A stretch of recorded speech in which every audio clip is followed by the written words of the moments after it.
When my boss called me into the office, I really didn't know what to expect.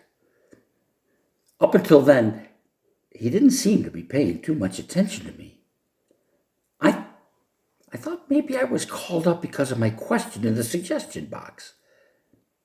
I really didn't expect an answer when I put it in there. I was just wondering. I was really surprised when I was called up.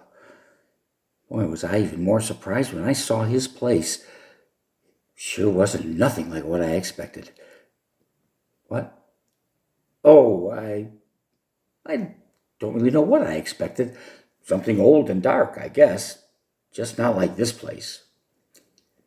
It was bright. Yeah, it was just real bright and pretty. One of the prettiest places I've ever seen. And comfortable. You know something? There wasn't even a secretary. Can you beat that? I tell you, I thought I'd have to stand in line and talk to a whole bunch of go-betweens, but there I was, and not even a secretary. Was I nervous, too. I must have smoked 2 packs of cigarettes before I went in. But, oh, no, I didn't go in right away. Well, what do you think? I was scared. Yeah, I never told nobody that before, but I was scared. I was scared like that time when I was a kid, and I had to go in and talk to the principal.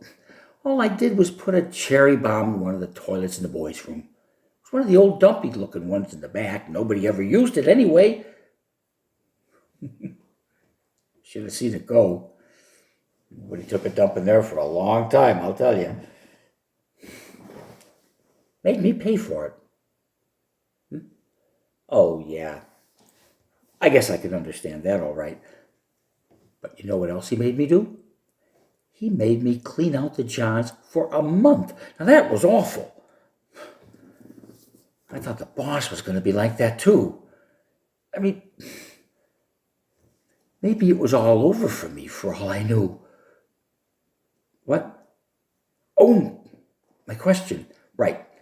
Well, it's something everybody probably already knew, but I didn't. I wanted to know when it was over, if this was it. If this was my last job or if there was more. That's all. Anyway, I finally get up enough nerve to go in. I walk in, and he's waiting for me, real friendly, like I was somebody special. Nobody's ever treated me like that before.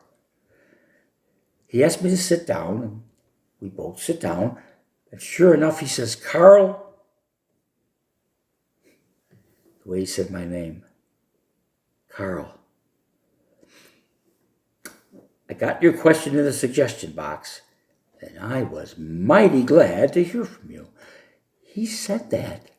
Mighty glad, just like I would have said it. And then he says he'd been waiting to hear from me. Why did that lay me out? He'd been waiting to hear from me all this time. I thought he never knew I existed. I told him I thought he was too busy and important to mess with guys like me, but he says no. He used to be a guy like me. Worked his way up from the bottom. Can you beat that? Who would have ever thought? Then he got right to the point. He didn't mess around any. He told me that I'd always have a place with him.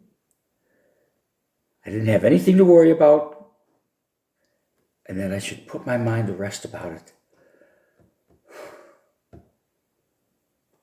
You can imagine how I felt. Like a big load was lifted off me. Then he asked me, "How do you feel now?" Well, I told him. I sure felt real good. Best I felt since I could remember. And he says that's good. Now, I want you to come and see me more often, okay? I said, sure. But it felt kind of funny.